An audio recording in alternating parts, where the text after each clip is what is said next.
Nous sommes au CES sur le stand de Sculteo avec Clément. Bonjour Clément. Bonjour. Alors DG de la marque, vous proposez cette année sur votre stand des vêtements imprimés en 3D. Mais l'idée, c'est pas que vous vous lanciez dans le prêt-à-porter concrètement. Est-ce que vous pouvez nous expliquer ce que ça cache, cette présentation ?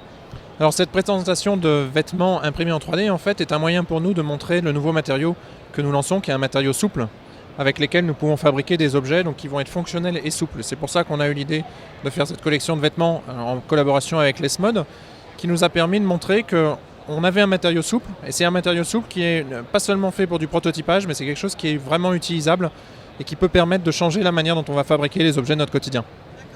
En fait, ces vêtements, alors je repars sur les vêtements, ils intègrent des éléments imprimés en 3D, mais ils ne sont pas entièrement imprimés en 3D. Si j'ai bien compris, l'idée, c'est aussi de démontrer que l'impression 3D, en soi, c'est quelque chose, mais quand on la complète dans un autre secteur, donc par exemple la mode, on arrive à un résultat en fait tout à fait différent. En fait, c'est ça l'idée. Oui, comme vous voyez, il y a des morceaux de textile dans ces vêtements, comme dans tous les vêtements. En fait, notre idée est que l'impression 3D n'est pas forcément le saint graal de toute la fabrication, qu'il faut utiliser l'impression 3D là où c'est très utile, comme par exemple dans ce sac à main, Dans ce sac à main, on a la pièce de décoration qui est faite en impression 3D, en polyamide, et le reste qui est un sac à main tout à fait standard en cuir, qui est fait par les designers Exocet. Et là, c'est vraiment intéressant d'avoir un objet qui est complet, qui grâce à l'impression 3D va changer. Là on a apporté de la décoration, on aurait pu lui apporter une fonctionnalité différente.